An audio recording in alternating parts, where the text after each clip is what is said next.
Well,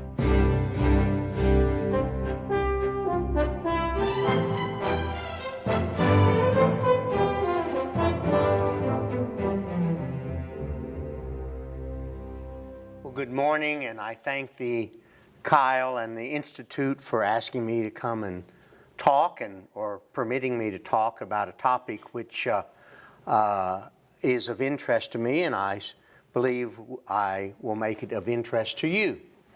That is, I have titled my talk, Intellectual Property, a Foundation of Freedom. As you may know, the United States Constitution recognizes and protects intellectual property. And it does that in Article 1, which is the legislative article, Section 8, Clause 8, that is entitled Patents and Copyrights. And it reads, "To promote the progress of science and useful arts by securing for limited times to authors and inventors the exclusive right to their respective writings and discoveries." And that is the Patents and Copyrights Clause of Article 1, Section 8, Clause 8. Now, this clause, or this provision of the Constitution, was presented to the Constitutional Convention in 1787 by James Madison and Charles Pinckney of South Carolina. And when the debates about the Constitution were occurring, the ratification debates, in the Federalist Papers, number 43, Madison wrote about this clause briefly, and I quote, "The utility of the clause will scarcely be questioned. The copyright of authors has been solemnly adjudged in Great Britain to be a right of common law. The right to useful inventions seems with equal reason to belong to the inventors. The public good fully coincides in both cases with the claims of the individuals." And of course, when the Constitution was ratified, then this became part of our U.S. Constitution. And shortly thereafter, in the very first Congress in 1790, Congress acted to pass legislation to make this clause effective in the United States. On April 10th, 1790, the first Congress passed an act to promote the progress of useful arts, and that is the first Patent Act. And they immediately created, as part of that act, a United States Patent Office.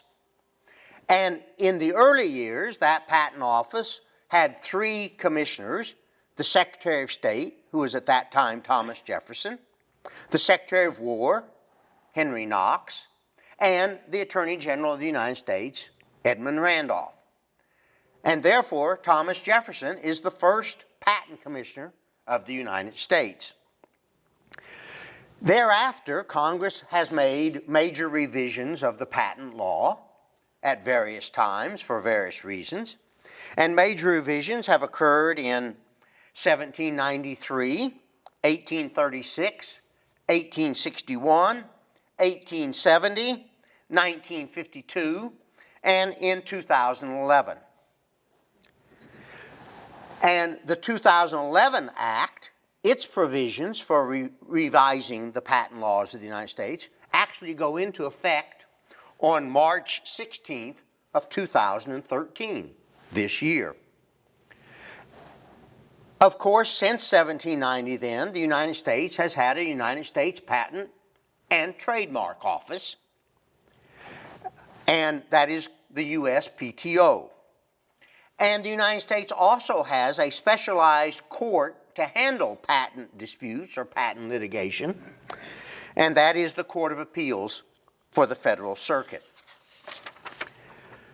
When you think about patents then, they really are part of what we would call the useful arts or the scientific arts, and they're about discoveries and inventions. Now, turning to copyrights, Congress in the first Congress also enacted the Copyright Act of 1790, and major revisions of the Copyright Act occurred in 1831, 1909, 1962, 1976, and 1998. The 1998 revision is called the Sonny Bono Copyright Act, after the famous musician-singer who by that time was a member of Congress. Now, the major revisions in copyright law have basically addressed two primary issues. First is the issue of what is the duration of that limited monopoly. And that limited monopoly is now the author's life plus 70 years. And the second issue it has addressed is the issue of what is covered by copyright. And that has been a basic expansion over time. Why? Because of changes in technology. And you can understand that if you hear the subject matter of copyrights. Books, maps, writings of all sorts, music, movies, software, digital information, architectural drawings. What this means is that the copyright law is for what I will call the creative arts, arts of authorship, arts of expression that can be put in some tangible format. And of course, the United States has, ever since 1790, had a United States Copyright Office where authors can register their works and obtain certain kinds of legal protections. Now, I hope that everything I've just told you about the copyright clause and a brief history of patents and copyrights is of interest to you, just as information. But you may be sitting there in the audience thinking, well, that's interesting, but what does it have to do with freedom? After all, this is Freedom 101. What does this have to do with freedom? And if you think of the preamble to the Constitution, which, as we recall, reads in part, to create a more perfect union, to establish justice, to ensure domestic tranquility, provide for the common defense, promote the general welfare, and secure the blessings of liberty to ourselves and our posterity. Hearing that preamble, you might say to yourself, well, I guess I could understand how copyrights and patents promote the general welfare, but how does it in any way secure the blessings of liberty to ourselves and to our posterity? Well, I want to suggest three ways in which I have come to believe that the Intellectual Property Clause is in fact a foundation of freedom. The way number one, it encourages a nation of inventors and tinkerers. By enshrining intellectual property in the Constitution, giving it constitutional protection, the founders believed, just as Madison stated in Federalist 43, that the public good fully coincides in both cases with the claims of individuals. And this relates to what I will call the patent bargain. It's a utilitarian bargain that has really two prongs. Prong number one is to say that through this clause, we say to the people of the United States, be creative, produce an invention or an expressive work. And if you do, you will be rewarded with a time-limited monopoly. And with that time-limited monopoly, you are able to recover for your time and your efforts and for the costs of research and development. I call those the invention costs. And to reward you also for your time and effort to take your invention and commercialize it for the public, which I call the innovation costs. That's prong number one. Prong number two of this utilitarian bargain is that once we give you this, or we will give you this limited time monopoly, but in return, you must publish, put into tangible form, your copyright, or you must disclose your invention through the patent process. And by doing this, society benefits, because society gains the benefits of your knowledge. And this has meant that we have become a nation of tinkerers and inventors. It means we can think of people like Cyrus McCormick and his agricultural implements. We can think of Thomas Edison and electricity and phonographs, Alexander Graham Bell and the telephone. And in more modern times, we can think of two of the great industries, great companies which have come out of garages, which is Hewlett-Packard or Apple Computing. And of course, as we think in terms of copyright, we can think of all the wonderful music that we have. We can think of jazz. We can think of Zydeco. We can think of country.